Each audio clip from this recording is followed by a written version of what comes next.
El domingo pasado, Joe Biden, uno de los hombres más poderosos, para decirlo así, de nuestro tiempo, ya que es el actual presidente de Estados Unidos, indultó a su hijo, lo que en principio suena bonito, en realidad no lo es. Su hijo, Hunter Biden, se declaró culpable de delitos fiscales a principios de septiembre y en junio fue declarado culpable de poseer un arma de fuego siendo consumidor de drogas ilegales. Se convirtió así en el primer hijo de un presidente en ejercicio en ser condenado por un delito. El indulto total e incondicional que le concedió el presidente a su hijo es aún más sorprendente, dado que previamente Biden dijo, y no solo una vez, que no le concedería clemencia a su hijo. Dijo, no, eso es cosa de la justicia, ahí no me voy a meter. Pero bueno, incluso hace apenas un par de meses, en septiembre, el secretario de prensa de la Casa Blanca afirmó que Biden no concedería el indulto a su hijo. Pero bueno, a vista de que pronto ya no será el presidente, aprovechó su poder en el todavía se encuentra. Dijo, espero que los estadounidenses comprendan por qué un padre y un presidente tomaría esta decisión, dijo ahora el presidente Biden. Opiniones y comprensiones aparte, el indulto concedido a su hijo es un abuso de poder y un acto injusto. Algo que incluso algunos políticos de su propio partido reconocen. Cuanto más poder uno tiene, pues más tentado está de abusar de él. Y Biden no es una excepción, como ningún otro gobernador. Pero no estamos aquí para hablar sobre política. Estamos más bien aquí para conocerle más al que no solo es más poderoso que cualquier gobernador a lo largo de la historia, sino además el único realmente justo. Acompañadme por favor al Salmo 97, el Salmo 97, donde veremos una presentación del Rey Todopoderoso y Justo que nos llama a adorarle como el único y verdadero Dios. Y vamos a leer los primeros 6 versículos donde vamos a ver que Él es digno de ser adorado por toda la creación. Salmo 97, los versículos 1 a 6. Dice así la palabra. El Señor reina, regocíjose la tierra, alégrense las muchas islas. Nubes y densas tinieblas le rodean, justicia y derecho son el fundamento de su trono. Fuego va delante de él y quema a sus adversarios en derredor. Sus relámpagos iluminaron el mundo, la tierra vio y se estremeció. Como cera se derritieron los montes ante la presencia del Señor, ante la presencia del Señor de toda la tierra. Los cielos proclaman su justicia y todos los pueblos han visto su gloria. Este salmo comienza con la proclamación el Señor reina, o en otras traducciones, el Señor es rey. Y como ya lo vimos desde hace 2 semanas, así comienzan muchos de los tal llamados salmos de la entronización o salmos reales. Y no se llaman así porque se refieren a un momento en el cual Dios se puso en el trono, como la entronización de Dios, como que hubiese sido un momento en el cual fue proclamado rey y antes no lo era. No se refiere a ello con salmos de entronización, sino más bien porque, aunque están enfocados en Dios como rey, se usaban esos salmos en la entronización de los reyes de Judá e Israel. La Biblia describe algunos de los rituales que se hicieron, por ejemplo, en las entronizaciones de Saúl, David, Salomón o Joás, y esos rituales incluían elementos como la unción del rey con aceite sagrado, generalmente realizado por el sacerdote, procesiones hacia el trono real y aclamaciones del pueblo reconociendo al nuevo monarca. Y era ahí, en esas procesiones hacia el trono y las aclamaciones del pueblo, donde se contaban los salmos de entronización, como el Salmo 97. Fue un recordatorio que, aunque haya un rey humano que lidia al pueblo judío, al final es Dios quien reina poderosa y soberanamente. Y a la vez fue un recordatorio y un llamado para ese gobernador, para ese rey, de seguir ese ejemplo del único y verdadero rey, del rey supremo. Es decir, que también practique, igual como el rey supremo, la justicia y el derecho. Y aunque no había otro pueblo en aquel entonces que adoraba al Señor, aparte del pueblo de Israel, ya el primer versículo deja claro que el reinado del Señor no se limitaba en ningún momento solo a la tierra de Israel, sino que va mucho más allá de sus fronteras. Es un reino global que abarca todo el planeta y más allá. El salmista llama aquí a la tierra y a las muchas islas o costas a regocijarse, a alegrarse. El hecho de que Dios ya es rey y a la vez la espera de que se establece un día su reino justo para toda una eternidad es una razón de mucho gozo para toda la creación, excepto sus enemigos, como veremos más adelante. Después de llamar prácticamente a todo el planeta a alegrarse por el hecho de que Dios reina y reinará, el salmista sigue a partir del versículo 2 a describir su reinado y poder. Dice, nubes y densas tinieblas le rodean. Esa descripción igual no es la que nos esperamos, dado que Dios nos es presentado en las Escrituras como alguien que habita en luz y gloria, ¿no? Y aquí el salmista empieza con decir, nubes y densas tinieblas le rodean. ¿Qué quiere decir esa descripción que parece describir más bien la oscuridad que la luz, ¿no? Pues lo que describe es el efecto aterrador que acompaña la presencia del Señor y nos recuerda al momento en el cual Dios se reveló sobre el monte Sinaí, lo cual encontramos en Éxodo 19, 16. Éxodo capítulo 19, en el versículo 16, nos describe esa escena. Y dice, y aconteció que al tercer día, cuando llegó la mañana, hubo truenos y relámpagos y una densa nube sobre el monte y un fuerte sonido de trompeta. Y tembló todo el pueblo que estaba en el campamento. El pueblo de Israel necesitaba tener una visión elevada de Dios, una visión real de Dios, para que le temen y le obedezcan. Y con esas densas nubes y tinieblas y relámpagos, eso fue una muestra de poder de Dios. Y el pueblo no quería acercarse, tenía miedo. Es poderoso. Y es justo eso el efecto que debe causarnos. No tienen otro motivo las nubes y densas tinieblas que subrayar el poder de Dios para que tanto nosotros, sus siervos, como también sus enemigos, se humillen y se sometan ante Él.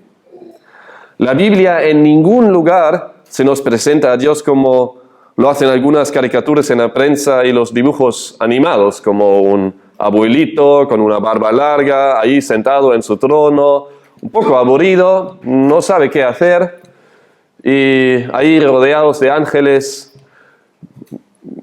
le echa un ojo a la tierra. No, eso es blasfemia. Si tienes una imagen así de Dios, eso es blasfemia. Dios no es así para nada. No puede estar más lejos esa imagen de quién es Dios en verdad. Es un Dios todopoderoso. La presencia de Dios es aterrador y provoca que los que solo vean un poco y desde lejos, parte de su presencia ya tiemblan. Sigue aquí el salmista: justicia y derecho son el fundamento de su trono. Antes de seguir desarrollando el gran poder de Dios Rey, el salmista hace una afirmación bien importante aquí a la hora de describir el reinado de Dios. Casi se puede decir que es como el medio versículo que resume el Salmo en cierto sentido. Tiene una gran importancia porque nos presenta la base, el fundamento del reinado de Dios. En el Salmo 89, el versículo 14, encontramos la misma afirmación. Dice en el Salmo 89, versículo 14, la justicia y el derecho son el fundamento de tu trono. ¿Qué quiere decir eso exactamente? Afirma que Dios gobierna con rectitud absoluta y que todo lo que hace es justo. No hay injusticia en Él ni en nada lo que hace o dice. El término hebreo que se traduce aquí como justicia enfatiza la justicia del rey como juez, además de presentarnos a Dios como la fuente de la justicia, el origen de la justicia, el único que realmente puede decir lo que es justo y lo que no lo es Dios. Porque Él es el único perfecto que no conoce el pecado ni la injusticia. Ni el juez más justo se puede comparar con Dios porque Dios es la fuente de justicia. Es el único que sabe lo que es justo y lo que no lo es. Y mientras justicia se enfoca en el hecho que Dios siempre actúa de manera justa, derecho describe que actúa siempre dentro de lo que es legal o permitido. Y como Dios mismo es la última instancia, la instancia suprema, es Él quien hace las leyes y siempre actúa según sus propias leyes. Todo lo que ha establecido como recto, no solo lo dice, sino también Él mismo actúa de esa manera. No está fuera de sus leyes, porque sus leyes provienen de Él. No se puede separar lo que Dios dice y hace de su persona. Él es perfecto en todo y todo lo que dice es igual de perfecto. No solo es un juez que sabe juzgar justamente, pero su vida privada puede ser otra cosa, sino todo lo que dice y hace es completamente justo. No se puede acusar a Dios de absolutamente nada. En Jeremías 23, los versículos 5 a 6, Jeremías 23, los versículos 5 a 6, encontramos una descripción del reinado futuro del Mesías que describe muy bien esa verdad. Jeremías 23, los versículos 5 a 6, dice: He aquí, vienen días, declara el Señor, en que levantaré a David un renuevo justo, y él reinará como rey, actuará sabiamente y practicará el derecho y la justicia en la tierra. En sus días será salvado Judá e Israel morará seguro. Y este es su nombre por el cual será llamado: el Señor, justicia nuestra. Su nombre, la justicia le está pegado a su nombre porque le describe. Él es justo y juzga justamente. que Dios es justo tiene una implicación muy importante, tanto para su pueblo como para sus enemigos. El hecho de que Dios es justo significa que va a castigar a todos los que se oponen a Él y a su pueblo. Y que a la vez va a retribuir, que va a bendecir a todos los que le tienen como Señor, a los que le temen.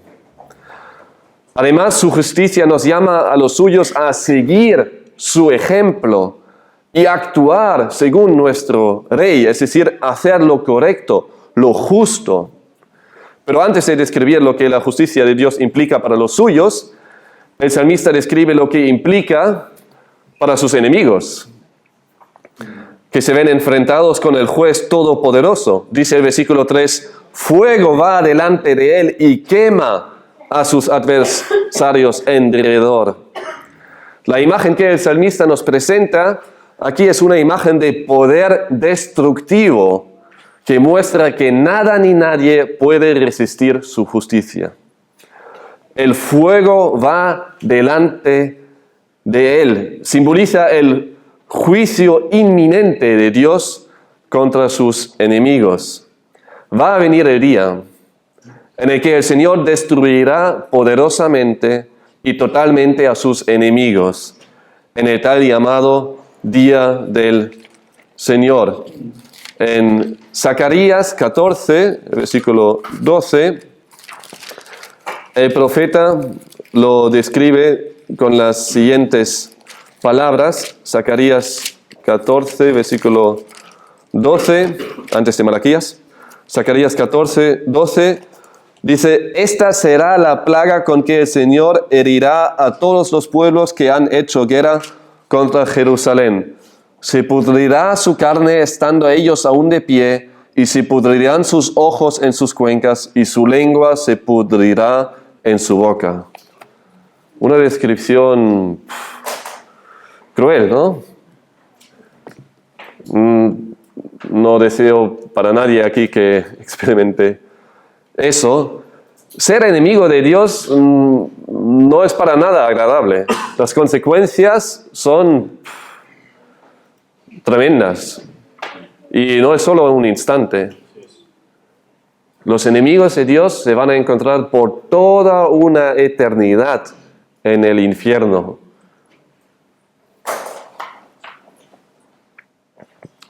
Ser enemigo de Dios no tiene para nada un futuro prometedor. Es el peor camino en el cual uno se puede encontrar. El hecho de que Dios es el juez todopoderoso y justo, y además el que ejerce el juicio, significa que no hay salida. Su poder no lo ha delegado, lo tiene Él. El Dios Trino tiene todo el poder, el que hace las leyes, el que ejecuta, el que juzga. Todo el poder está en Dios. No hay manera de escapar de Él. Y eso debería asustarte si no eres su hijo. Él tiene todo el poder y cada ser humano que no le tiene como Señor va a sufrir su castigo justo. El autor sigue en los versículos 4 y 5. Dice, sus relámpagos iluminaron el mundo, la tierra vio y se estremeció.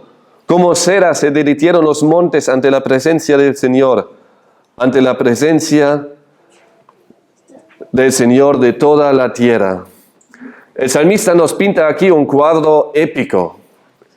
Describe cómo la naturaleza responde ante la manifestación de Dios. En el Salmo 93, que vimos el otro domingo, el salmista afirma que la tierra está bien afirmada. Tanto la tierra misma como los montes sirven como imagen de estabilidad, firmeza, durabilidad. Una montaña no la puede mover ni la más fuerte tormenta, queda igual. Y nosotros en el siglo XXI necesitamos las máquinas más grandes y más potentes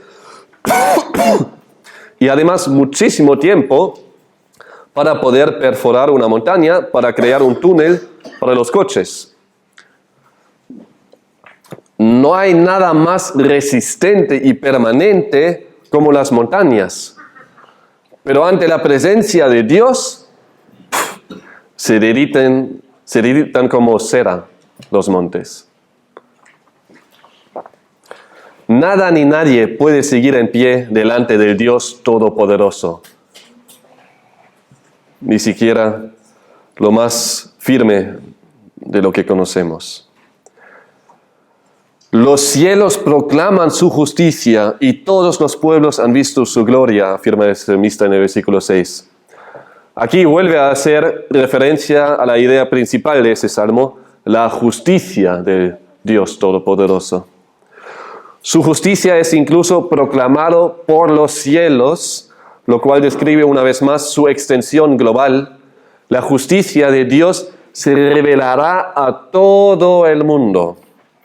Todos los pueblos, sin excepción, verán su gloria.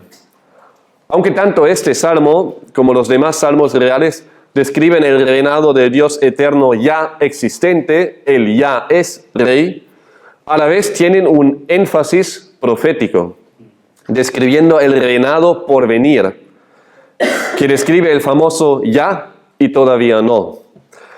Isaías 40, versículo 5, describe ese mismo evento futuro del que habla el salmista aquí. Isaías 40, versículo 5 dice: entonces será revelada la gloria del Señor, y toda carne a una la verá, pues la boca del Señor ha hablado. La verdad de que la justicia de Dios será revelada a todos los pueblos fue un gran consuelo para el pueblo de Israel. La certeza de que de Dios viene la justicia les ha traído siempre esperanza y ánimo. La realidad de que Dios es Rey siempre fue y será un gran consuelo y fuente de ánimo para los que le pertenecen a Él. Sabemos que estamos en el equipo ganador. Estamos aquí llamados a encontrar consuelo y regocijarnos, a alegrarnos por pertenecer al Dios Todopoderoso y justo. Y todos los que somos suyos, esperamos con ansias ese día, porque sabemos que nos va a premiar, a bendecir, no por nuestra justicia, desde luego que no, por la justicia de Cristo, en la cual nos encontramos. Dios, Él tiene la última palabra, y aunque en esta vida nos vemos desafiados y enfrentados con dificultades y oposición, podemos encontrar fuerza y ánimo en nuestro Rey. No te desanimes por tus desafíos, mírale al Rey. Mírale al Rey y encuentra ánimo y consuelo. En su justicia podemos descansar, como lo hizo nuestro propio Señor Jesús a la hora de ser crucificado. Se encomendó al juez justo. Él encontró paz en saber que Dios es el juez justo. Yo no tengo que vengarme. Él se ocupa de todo. Él es el juez en control. En el Salmo 97 vemos hoy una presentación del Rey Todopoderoso y Justo que nos llama a adorarle como el único y verdadero Dios. Y vamos a ver ahora en los versículos 7 a 9 que es digno de ser adorado por los dioses. Dicen los versículos 7 a 9: sean avergonzados todos los que sirven a imágenes talladas, los que se glorían en los ídolos. Adórenle todos los dioses. Oyó Sión esto y se alegró, y las hijas de Judá se han regocijado a causa de tus juicios, oh Señor. Porque tú eres el Señor el Altísimo sobre toda la tierra, muy excelso sobre todos los dioses. Después de haberle presentado al Dios Rey como el Todopoderoso, ante el cual nada ni nadie le puede hacer frente, el salmista a partir del versículo 7 nos presenta las implicaciones para los que habitamos la tierra, empezando con los que no le adoren a Él, sino a los ídolos. Sin darle muchas vueltas y sin pensar si es políticamente correcto o no, el salmista condena todo tipo de adoración a otros dioses, llamando a los idólatras que se avergüencen de lo que practiquen. ¿Adores a otros dioses? ¡Qué vergüenza! ¿Te glorías en los ídolos? ¡Qué vergüenza! Aunque es lo que se está propagando hoy en día, los seres humanos realmente no somos libres de elegir a quién adorar. Bueno, yo quiero adorar a tal Dios, yo a tal... Bueno, está bien.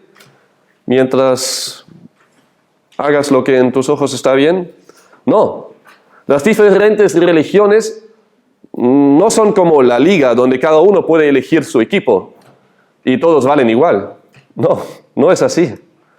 Para nada. Solo hay un Dios que merece adoración. Todos los demás ni siquiera existen. Los demás dioses, entre comillas, los ídolos, son más bien igual llamados a adorarle al Dios verdadero. Y aquí el salmista no afirma que existen más dioses aparte del Dios de la Biblia. No es lo que quiere decir aquí. Es más bien una manera de burlarse de los demás dioses supuestamente existentes. Es como decir, ¿tú le adores a él? ¿A ese Dios? Mira, ese mismo Dios debería adorarle al Dios verdadero. Entonces tú mucho más. Deja de adorar a los ídolos que ni siquiera existen.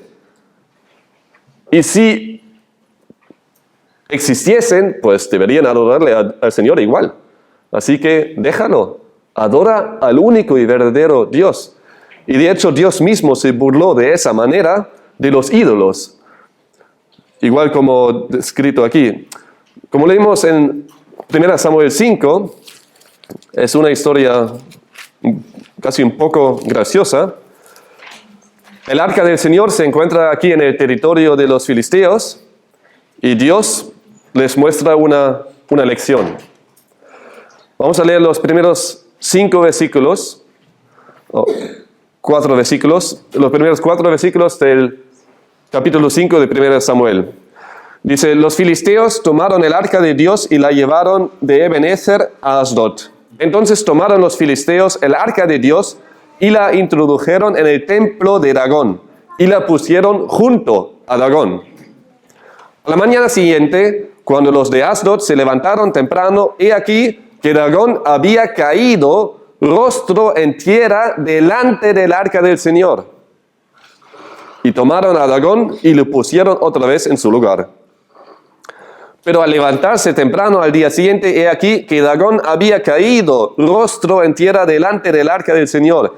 Y la cabeza de Dagón y las 2 palmas de sus manos estaban cortadas sobre el umbral, solo el tronco le quedaba a Dagón. Ahí no había ningún israelita que hizo eso, ahí escondido. No, fue Dios mismo que se burló de los ídolos mostrándoles, mira, vuestros propios ídolos son llamados a adorarme a mí. Y ellos ven eso y en lugar de hacerle caso a Dios, toman su ídolo, porque él mismo no puede hacerlo, y le ponen otra vez en su lugar. Solo para encontrar a la mañana siguiente la misma imagen. Pero ya queda un poco menos de su Dios. Fue Dios mismo que tiró la estatua de Dagón delante del arca, postrándole al Dios de los filisteos para mostrar que no hay Dios fuera del Señor. Todos están llamados a adorar al único y verdadero Dios. No hay alternativa. El postrarse a cualquier objeto o persona es pecado. incluso si son personajes bíblicos como María o los apóstoles. Solo Dios mismo es digno de ser adorado. Sean avergonzados todos los que sirven a imágenes talladas. Y llegará el día en el cual se van a avergonzar todos.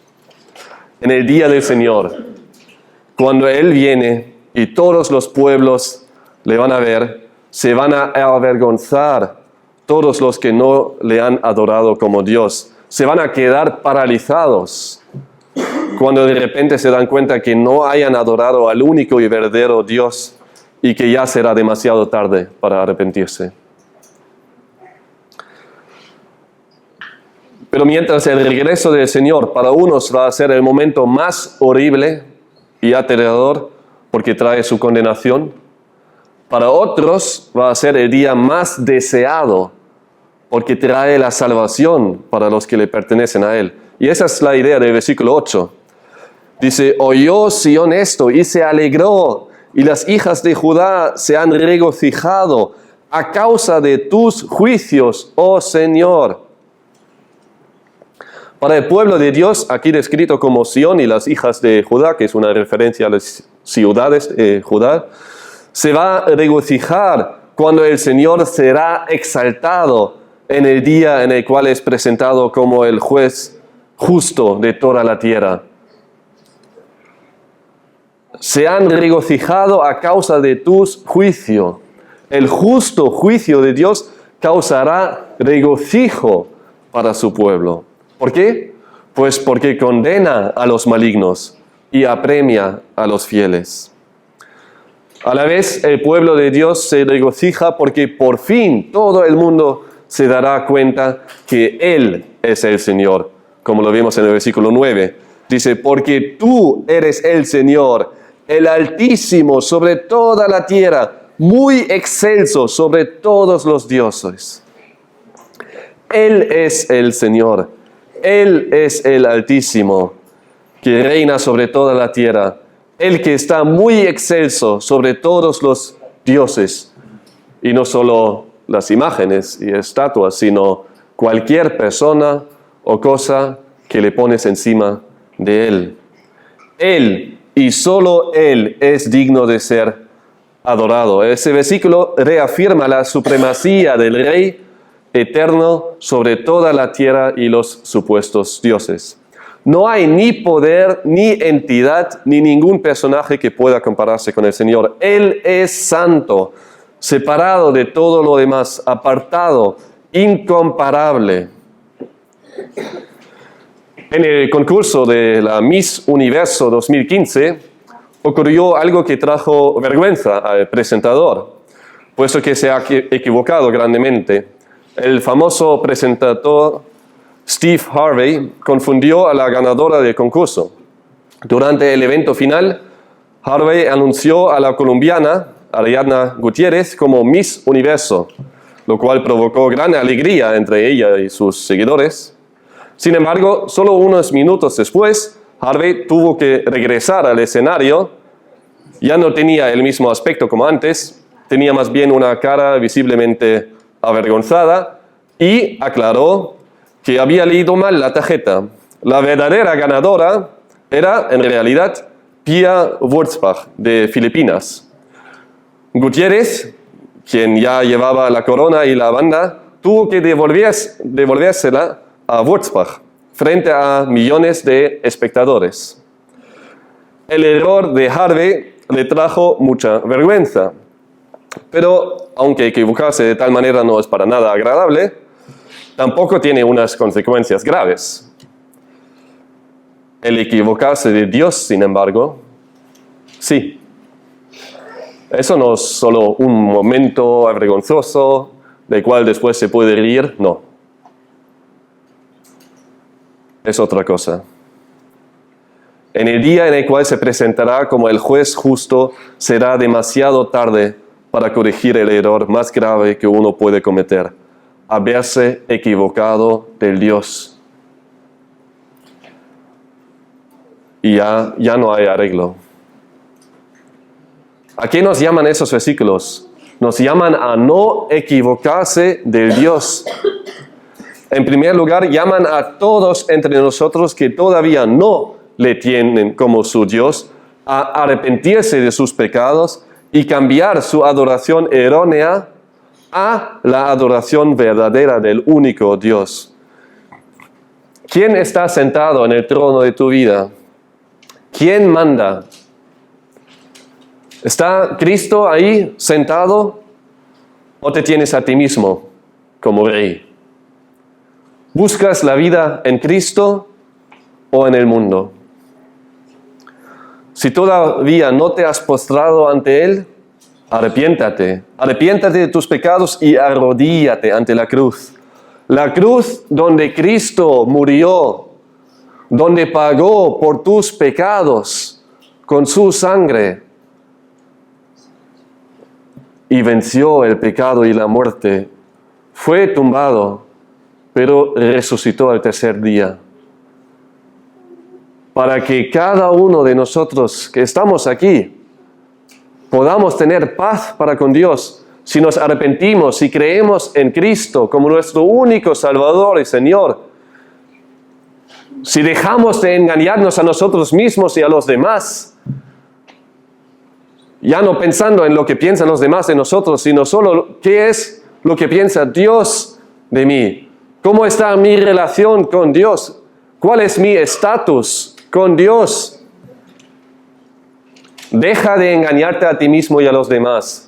Arrodíllate ante Dios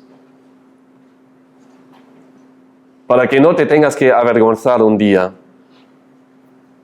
cuando se revelará como el juez justo ya sea demasiado tarde para arrepentirse. Y vas a sufrir por toda una eternidad las consecuencias de tu pecado. Pero no tiene que ser así. Hoy puede ser el día donde cambia tu futuro, donde cambia ese momento. Dios va a venir, sí o sí. Entonces tu decisión no cambia si va a regresar o no. Pero tu decisión, o es bien, tu arrepentimiento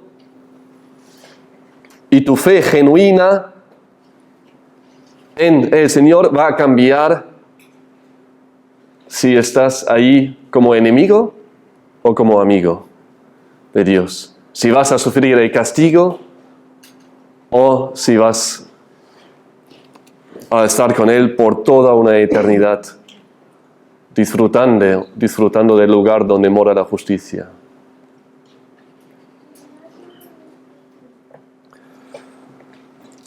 Vimos en el Salmo 97 una presentación del Rey Todopoderoso y Justo que nos llama a adorarle como el único y verdadero Dios.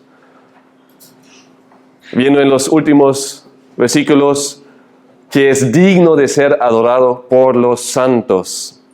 Vamos a leer los versículos 10 a 12. Dice: los que amáis al Señor, aborreced el mal. Él guarda las almas de sus santos, los libra de la mano de los impíos. Luz se ha sembrado para el justo y alegría para los rectos de corazón.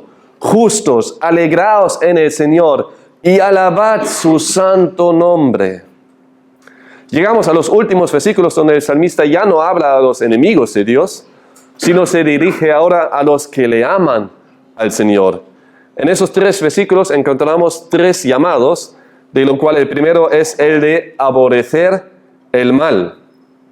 Saber que nuestro Dios es un juez santo nos debería llevar a una vida que aborrece el mal, una vida santa.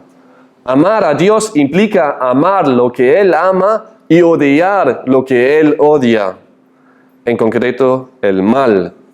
Es muy interesante ver las paralelas entre lo que vemos aquí en el Salmo 97 y 1 Pedro 1, 13 a 17. Es decir, que en vista al regreso del Señor, nosotros los suyos somos llamados a aborrecer el mal y vivir de manera santa, porque Él es santo, y además si invocamos como Padre al juez justo, deberíamos conducirnos adecuadamente. Vamos a leer esos versículos En 1 Pedro 1, los versículos 13 a 17, donde encontramos justo esa idea. 1 Pedro 1, 13 a 17 dice: por tanto, ceñid vuestro entendimiento para la acción, sed sobrios en espíritu, poned vuestra esperanza completamente en la gracia que se os traerá en la revelación de Jesucristo. Como hijos obedientes, no os conforméis a los deseos que antes teníais en vuestra ignorancia, sino que así como aquel que os llamó es santo, así también sed vosotros santos en toda vuestra manera de vivir. Porque escrito está: sed santos porque yo soy santo. Y si invocáis como Padre a aquel que imparcialmente juzga según la obra de cada uno, conducíos en temor durante el tiempo de vuestra peregrinación. El hecho de que al que amamos es santo, nosotros también somos llamados a serlo, sabiendo que la salvación es del Señor. Es Él que guarda las almas de los santos. Es Él que libra a los suyos de la mano de los impíos. Nuestra primera preocupación siempre tiene que ser nuestro andar, nuestra santificación, nuestro crecer en semejanza suya. Del resto se ocupa Él. Que no quiere decir que la santificación solo es obra nuestra. Desde luego es Él quien nos santifica, pero nos llama continuamente a ocuparnos en nuestra salvación, en crecer en nuestra semejanza, en andar en el Espíritu, en vivir en santidad. Este versículo nos llama a examinarnos a nosotros mismos y asegurarnos de que aborrecemos tanto el pecado como amamos a Dios. ¿Aborreces realmente el pecado? Yo lamentablemente no. Me encuentro a menudo con cosas que me agradan, dándome cuenta, no, eso es algo que Dios aborrece. Entonces yo también tengo que aborrecerle. Y son esos momentos donde nos arrepentimos y decimos: Señor, perdóname y ayúdame a no amar al pecado, a poder resistir la tentación, a aborrecer lo que tú aborreces. No quiero agradarme con esas cosas. Quiero aborrecerlos de todo mi corazón, que sean feas a mis ojos. Y es un crecer hasta que un día llegamos a la glorificación. Queremos crecer en ello, de aborrecer el mal y amar a lo que Dios ama. Y si encontramos un área en nuestra vida, si encontramos una cosa que nos gusta, aunque sabemos que a Dios no le gusta, pues hay que arrepentirse. Y el Señor te ayuda a aborrecer lo que antes amaste.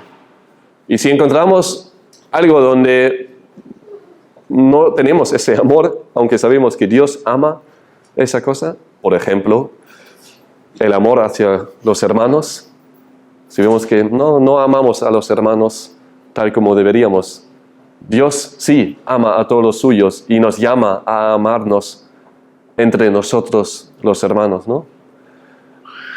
Queremos amar lo que Dios ama, es decir, la justicia, todo lo bueno, todo lo recto, y aborrecer todo lo malo. A la vez, aquí el salmista nos asegura que el Señor cuida de nosotros, nos salva y nos protege.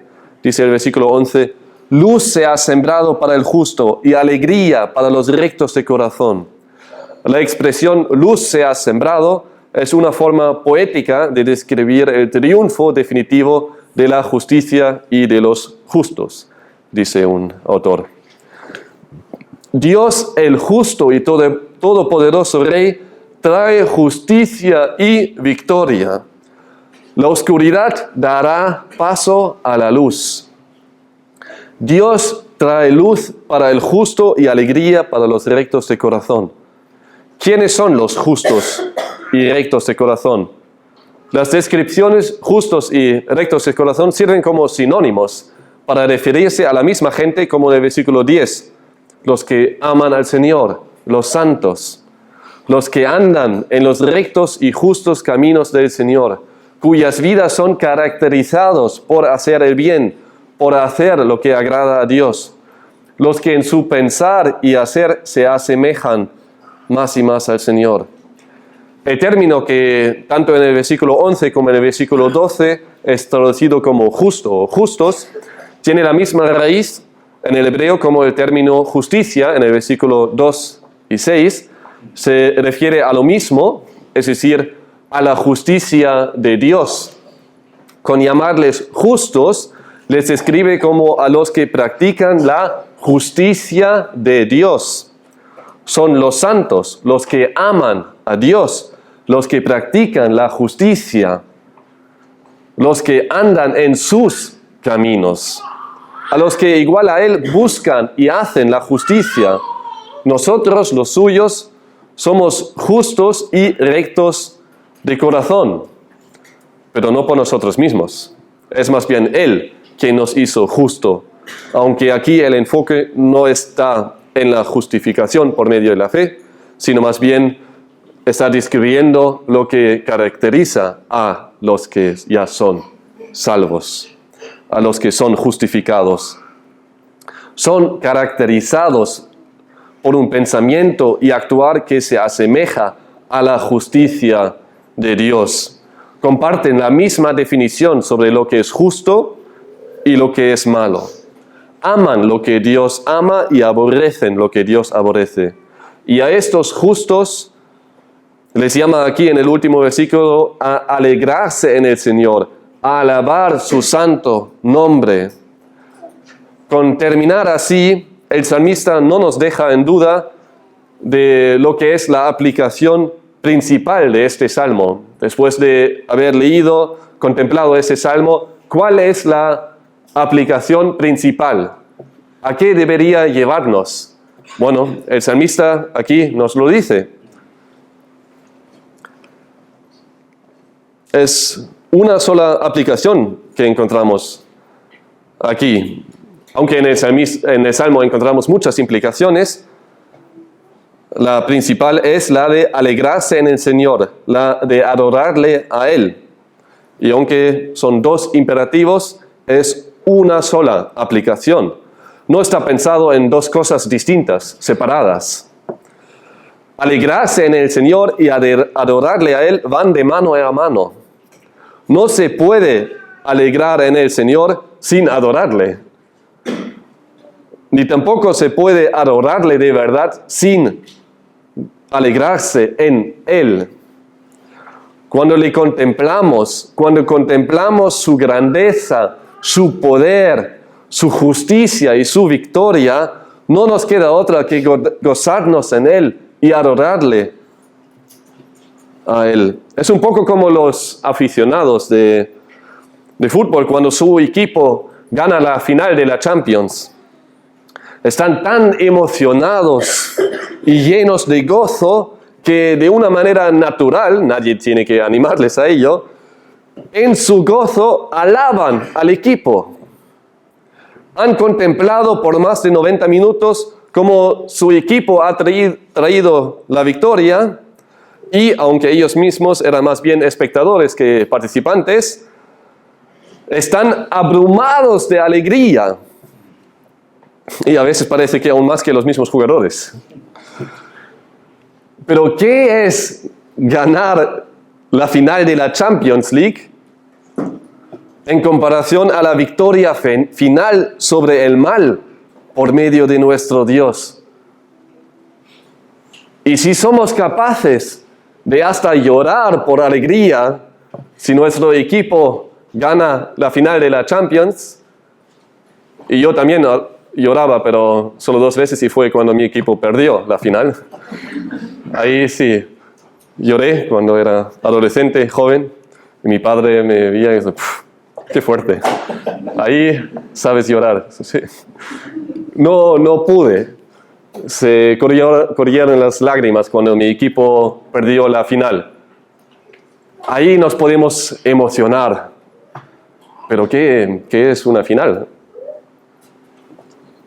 de un deporte en comparación a la victoria suprema sobre el mal traído por nuestro Dios? Y nosotros también somos espectadores y en parte nos usa, pero somos más bien espectadores y deberíamos llenarnos de alegría y alabarle a Él, quien trae la victoria y Él quien reina ya en justicia y poder.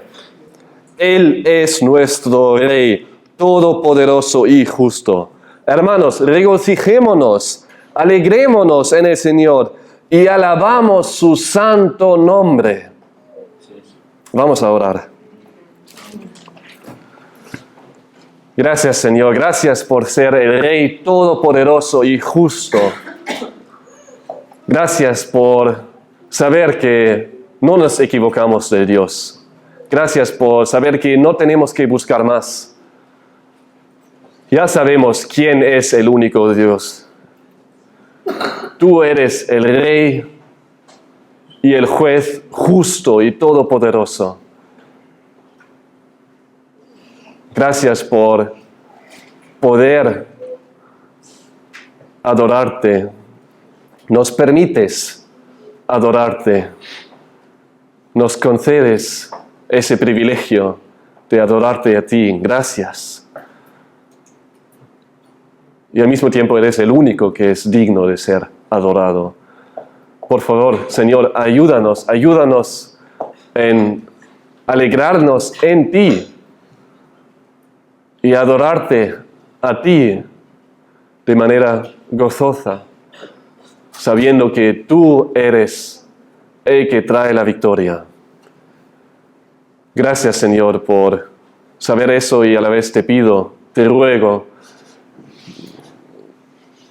para ella, quien está sentado aquí, en esa misma sala, y todavía no te tiene como su Rey en el trono de su corazón, que todavía no aborrece lo que tú aborreces, que todavía no ama lo que tú amas. Por favor, Señor, salva a esa persona, lleva a esa persona a la fe genuina, al arrepentimiento genuino, para que abrace al Señor, para que abrace la cruz, donde encuentra perdón de sus pecados y salvación eterna. Por favor, Señor, salva. Todo eso pedimos en nombre de tu Hijo Jesús. Amén.